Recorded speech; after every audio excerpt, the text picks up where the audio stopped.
जय श्री कृष्ण। ओम गणेश, जय माता दी। एक बार फिर से मैं कर्मकांड बाय आनंद पाठक में आप सभी का हृदय से स्वागत करता हूं। और यह वीडियो शुरू करूं उससे पहले आप सभी को माघ गुप्त नवरात्रि की मेरी ओर से बहुत बहुत बहुत बहुत शुभकामनाएं कि आपकी जो भी साधना है वह सफल बनी रहे या सफल हो।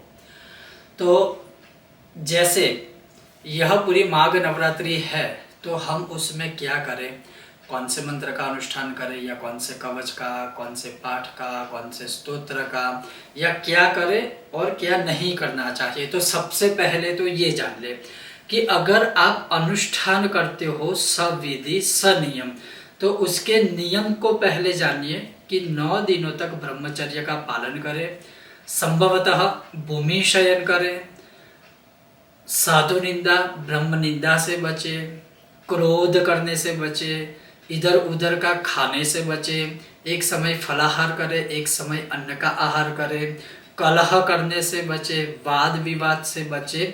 तो इन सारे नियमों को सबसे पहले आचरण अवश्य कीजिएगा अगर आप अनुष्ठान करते हो तो ये आप मन में ध्यान रखें। अब बात रही अनुष्ठान की, तो अनुष्ठान कौन सा करना चाहिए गुप्त नवरात्रि में। तो आपको ये शायद मन में होगा कि चलो नवरात्रि मतलब माता रानी का है तो सिर्फ वही अनुष्ठान कर सकते हैं। जी नहीं, ऐसा बिल्कुल भी नहीं है। आप अपने इष्ट देवता के मंत्र का या आपके गुरु ने आपको जो मंत्र दिया है उसी मंत्र जाप को पकड़ के आप पूरे 9 दिन नवरात्रि के, जो माघ माह की गुप्त नवरात्रि है 22 जनवरी रविवार से आरंभ करके 30 जनवरी सोमवार तक, पूरे इस 9 दिनों में आप अवश्य उसी मंत्र को पकड़ के चलिए। अब एक प्रश्न मुझे बहुत लोग बार बार पूछते हैं कि गुरुदेव आप इतने सारे मंत्र, स्तोत्र, कवच, पाठ हमारे इस चैनल पर हमने दिए हैं, तो मतलब हम क्या करेंगे, कौन सा करें, कौन सा मंत्र ना करें, हम कंफ्यूज हो जाते हैं। तो मैं आपको यही कहूँगा कि अगर आपके सामने 56 भोग की थाली परोसी जाए तो क्या आप 56 भोग पूरा खा पाओगे? नहीं। सबसे पहले आप थाली में से क्या खाओगे, जो आपको पसंद है वो खाओगे। तो मेरे कहने का तात्पर्य ये है कि जैसे मैंने कहा कि या तो अगर आपके गुरु ने आपको कोई मंत्र दीक्षा दी है तो उस पर आंखें बंद करके पूर्ण भरोसा करके 9 दिनों तक आप वही कीजिए। बाकी सारी चीजें ठीक है कि चलो आपको करनी है एक विशेष रूप से, लेकिन जैसे होता है ना कि बहुत लोगों को बहुत सारी चीजें एक ही दिन में करनी है कि चलो हमने ये पाठ भी कर लिया, वो पाठ भी कर लिया, ये भी कर लिया, वो भी कर लिया, और अंततोगत्वा ये होता है ना उधर के तक पहुंच सकते हैं ना इधर तक पहुंच पा सकते हैं। कहने का तात्पर्य है एक रास्ते पर चलोगे तो आप लक्ष्य तक अवश्य पहुंचोगे। अब मेरे कहने का मतलब जो है वो क्या है, तो एक गुप्त नवरात्रि में गुप्त सप्तशती का पाठ आप चाहो तो प्रतिदिन 9 करके 9 दिनों तक वो कर सकते हो। गुप्त सप्तशती का पाठ जिसका विषय और वीडियो हमने बनाया हुआ है, हमारी दोनों चैनल पर है। अब ये बात रही गुप्त सप्तशती की। अब दूसरी बात है, जैसे मान लीजिए कि आप आर्थिक रूप से बहुत परेशान हो, आपके पास कोई रास्ता नहीं है, व्यापार वृद्धि में ये है वो है, लक्ष्मी के द्वार आगमन नहीं खुल रहे हैं, तो मैं आपको क्या कहूँगा कि आप श्री सूक्तम का अनुष्ठान कीजिए।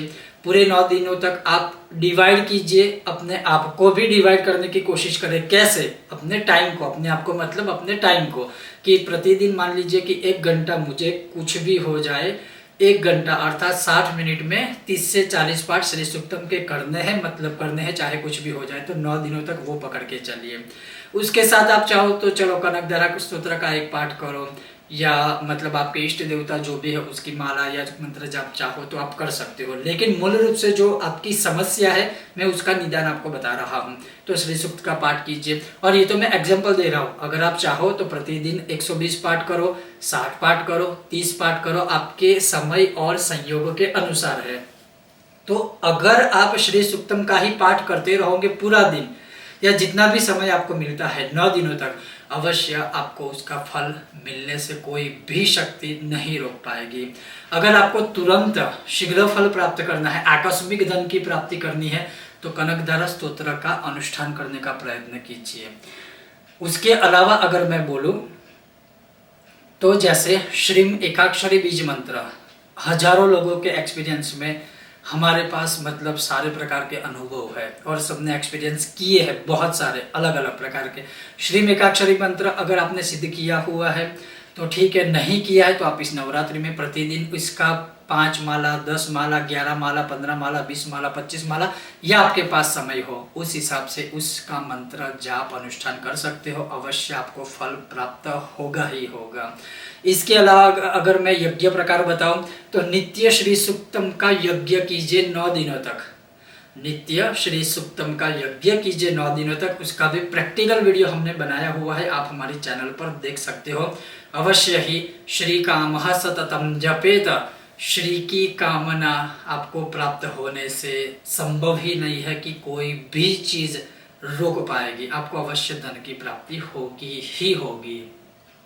अगर आप कर्ज से पीड़ित हो, कर्ज से मुक्ति पाना चाहते हो तो एक ऋण मुक्ति गणपति साधना, ऋणहर्ता गणपति साधना, उसका भी वीडियो हमने बनाया हुआ है। तो आप अवश्य ऋण मुक्ति का अनुष्ठान इस 9 दिनों में स्वयं कर सकते हो या अपने लिए किसी ब्राह्मण विद्वानों के द्वारा भी आप करवा सकते हो।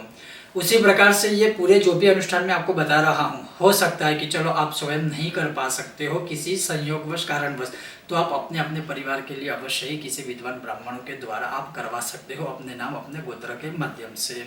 तो कर्ज मुक्ति के लिए गणपति ऋण मुक्ति साधना रुद्रयामल की तीव्र साधना है और उसके विषय में भी हमारे पास बहुत सारे अलग अलग प्रकार के अनुभव हैं। उसके पश्चात अगर मैं कहूँ विद्यार्थियों के लिए तो ऐम एकाक्षरी बीज मंत्र विद्या प्राप्ति के लिए, विद्या में आगे बढ़ने के लिए, पढ़ने में आगे बढ़ने के लिए, खास करके परीक्षा आदि जब होती है तो बहुत सारे बच्चे ऐसे होते हैं जो नर्वसता की वजह से या मतलब एक प्रकार की स्मृति अगर उनकी कहे याद शक्ति है, जो वो कहते हैं ना कि जब परीक्षा आएगी तब ही या तो वो भूल जाते हैं या भूल जाएंगे या बीमार हो जाते हैं।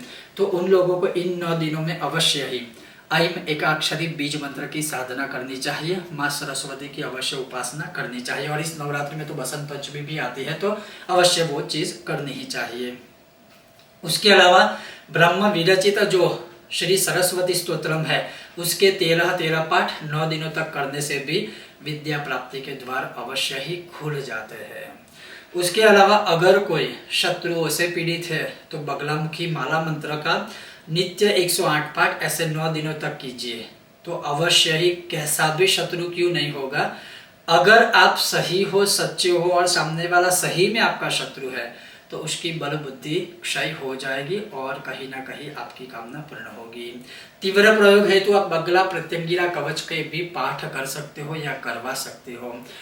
कोर्ट कचहरी क्षेत्र में फंसे हुए हो, सरकारी नौकरी के विषय में कोई भी आपका प्रश्न है, आगे प्रगति नहीं हो रही है या सरकारी से जुड़ी कोई भी ऐसी समस्या है तो आदित्य हृदय स्तोत्र के 9 दिनों तक जितने अधिक हो सके उतने पाठ कीजिए भगवान सूर्य नारायण को सुबह अर्घ्य देने के पश्चात। किसी भी प्रकार की बाधा बंधनों की मुक्ति हेतु नित्य 100 हनुमान चालीसा के पाठ कीजिए, अर्थात 9 दिनों तक 900 पाठ हो जाएंगे। मतलब वो जो शक्ति है कलयुग में हनुमान चालीसा की, इससे कोई अपरिचित नहीं है। तो 9 दिनों तक अगर 900 पाठ होते हैं तो आप सोचिए वो शक्ति का सामना, आपकी शक्ति का सामना कौन कर पाएगा? कोई नहीं। और ये मैं सारी चीजें आपको अनुष्ठान के रूप में बता रहा हूँ, आप अपनी शक्ति अनुसार जैसे 1 पाठ 10 पाठ भी कर सकते हो इन सारे पाठ या सूत्र कवचों का। तो मैं सिर्फ अनुष्ठान के विषय में आपको बता रहा हूँ। तो ये हो गई हनुमान चालीसा की बात। अगर किसी भी प्रकार से आप शाप से पीड़ित हो, किसी भी प्रकार के बाधा बंधनों से पीड़ित हो तो जो दुर्गा सप्तशती का श्लोक है, सर्वा बाधा विनिर्मुक्तो धन धान्य समन्वितः मनुष्य मत प्रसादेन भविष्यति न संशयः, किसी भी प्रकार की बाधाओं से मुक्ति पाने हेतु इसकी नित्य 3 माला या 5 माला आप कर सकते हो गुप्त नवरात्रि में। उसके अलावा अपने और अपने परिवार की रक्षा हेतु 12 पाठ या 9 पाठ श्री राम रक्षा स्तोत्र के इस गुप्त नवरात्रि में आप कर सकते हो अपने अपने परिवार के कल्याण या रक्षा हेतु। उसी प्रकार से दुर्गा कवच के इन 9 दिनों में 1200 पाठ, अब वो कैसे करने हैं उसको आप डिवाइड करके अपने समय के अनुसार आप उसको कर सकते हो। इन 9 दिनों में श्री दुर्गा कवच जो दुर्गा सप्तशती से पहले हम दुर्गा कवच अर्गला कीलक पढ़ते हैं, मैं उस कवच की बात कर रहा हूँ। तो दुर्गा कवच जो है वो आप इन 9 दिनों में 1200 पाठ का अनुष्ठान पूर्ण करें, एक अद्भुत अनुभव होगा। उसी प्रकार से कवच के अलावा कीलक का भी प्रयोग कर सकते हो, और कीलक खास इसलिए कि अगर आपके परिवार को किसी भी प्रकार से किसी भी विद्या के माध्यम से अगर किसी ने किलित कर दिया है, जिसकी वजह से आप बहुत दुखी हो, बहुत पीड़ित हो, आपके पूरे परिवार में मतलब कोई एक प्रकार का शाप है, तो इस कीलक स्तोत्र के द्वारा वो सारा उखड़ जाएगा, मतलब छिन्न भिन्न हो जाएगा जिसने कुछ भी किया होगा। तो इन 9 दिनों में 1200 पाठ आप कीलक के भी कर सकते हो। उसके जैसे ही अर्गला स्तोत्र के भी 1200 पाठ आप इन 9 दिनों में कर सकते हो या करवा सकते हो। अब ये सारी चीजें हो गई। इसके अलावा जो भगवती दुर्गा का सर्वप्रिय जो है दुर्गा सप्तशती का पाठ, वो 9 दिनों में प्रतिदिन एक एक पाठ या तो आप स्वयं कीजिए या अपने परिवार के लिए सकाम भाव से या निष्काम भाव से किसी विद्वान ब्राह्मण को बोल दीजिए कि 9 दिनों तक हमारे लिए प्रतिदिन एक एक पाठ करना है दुर्गा सप्तशती का, तो वो करवाइए, वो भी सर्वोत्तम माना गया है। किसी का विवाह नहीं हो रहा है तो विवाह हेतु अगर लड़की है तो अच्छे वर की प्राप्ति के लिए, लड़का है तो अच्छी कन्या की प्राप्ति के लिए, इसका वीडियो विषय भी मंत्र सारा आदि हमने पहले बनाया हुआ है हमारे चैनल पर, आप जाकर देख सकते हो। तो इन 9 दिनों में वो अनुष्ठान भी आप कर सकते हो।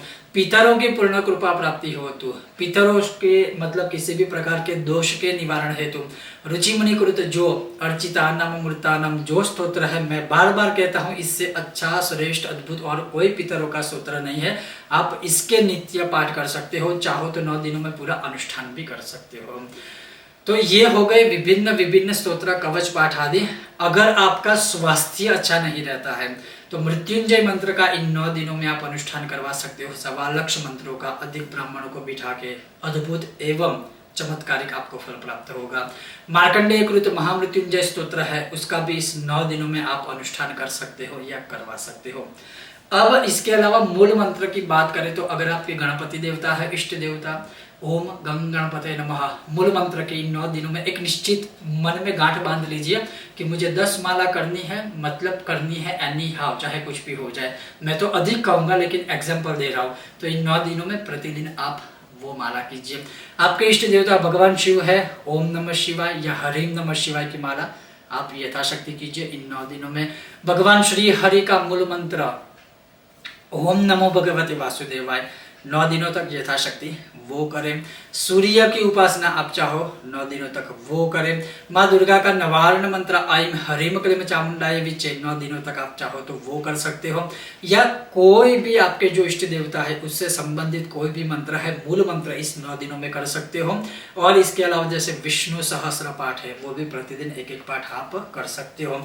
मेरे कहने का तात्पर्य है, मैंने ये बहुत सारे मंत्र स्तोत्र इसके अलावा भी बहुत सारे हैं, जैसे त्रैलोक्य विजया विद्या है, दुर्गा अपराजिता स्तोत्र आदि है, जहां आपको किसी के सामने जीतना है, किसी को पराजित करना है। तो कहने का तात्पर्य यही है कि बहुत सारे मंत्र स्तोत्र है, लेकिन मैं यही मुख्य विषय कहूंगा कि अगर आपके गुरु ने आपको कोई मंत्र दिया है 9 दिनों तक पूर्ण श्रद्धा के साथ वही कीजिए, आप अवश्य इस साधना में तैर जाओगे। अगर कोई गुरु ने आपको मंत्र नहीं दिया है तो किसी का मार्गदर्शन लेकर आपकी कामना के अनुसार पूरे 9 दिनों में अनुष्ठान कीजिए, अवश्य ही आपकी कामना पूर्ण होने से कोई नहीं रोक पाएगा। और खास करके एक जो मन में भाव ज्यादा लोग रखते हैं कि अभी तो बीज बोया नहीं और पहला ही प्रश्न होता है कि मुझे फल खाने को कब मिलेगा, तो पहले बीज बो, उसको अच्छे से संभालो, उसको सींचो, आपको फल मिलेगा और वो फल मिलने से कोई नहीं रोकेगा, लेकिन पहले प्रयत्न तो कीजिए। तो मेरे कहने का तात्पर्य है किसी एक को पकड़ के चलिए, लेकिन हाँ एक सजेशन मैं अवश्य दूंगा आप सबको, कोई भी मंत्र जाप करो, स्तोत्र करो, कवच पाठ करो, कुछ भी करो, लेकिन हो सके तो इन 9 दिनों में नित्य श्री सूक्त का यज्ञ अवश्य कीजिएगा। इसका विषय वीडियो हमने बनाया हुआ है प्रैक्टिकली, वो एक जो यज्ञ का आपको आत्मा आनंद अनुभूति जो मिलेगी वो शायद किसी भी रूप में या किसी भी तरह से नहीं प्राप्त होगी। और ये मैं आपको गारंटी के साथ कह रहा हूँ, अवश्य ही लक्ष्मी के द्वार तो वगैरह खुलेंगे, लेकिन आपको भी एक आंतरिक रूप से शांति मिलेगी कि हाँ इस नवरात्रि में 9 दिनों तक मैंने यज्ञ किया था या किया है। कोशिश कीजिएगा कि सूर्यास्त के पश्चात यज्ञ ना करें। तो ये था एक विशेष वीडियो और विषय। आप अगर अनुष्ठान आदि करते हो तो हमारे व्हाट्सएप नंबर पर साझा अवश्य कीजिएगा। और मैं आपको ये भी एक सहज रूप से कहूँगा कि कोई भी किसी भी प्रकार का अनुष्ठान करने में आप स्वयं समर्थ ना हो तो कोई विद्वान ब्राह्मणों का सहारा लीजिएगा जो आपके नज़दीक है। अगर कोई ऐसे न हो, अगर आपको न मिले तो हम भी आपके लिए अनुष्ठान कर सकते हैं। आप हमारा संपर्क सूत्र स्क्रीन पर भी देख सकते हो और डिस्क्रिप्शन में भी हमारा संपर्क सूत्र आपको मिल जाएगा। बहुत जल्द मिलते हैं एक नए विषय और वीडियो के साथ। तब तक देखते रहिए कर्मकांड बाय आनंद पाठक मेरे साथ। ओम गणेश, जय श्री कृष्ण, जय माता दी। एक बार फिर से माघ माह की गुप्त नवरात्रि की आप सभी को बहुत बहुत शुभकामनाएं। ओम गणेश।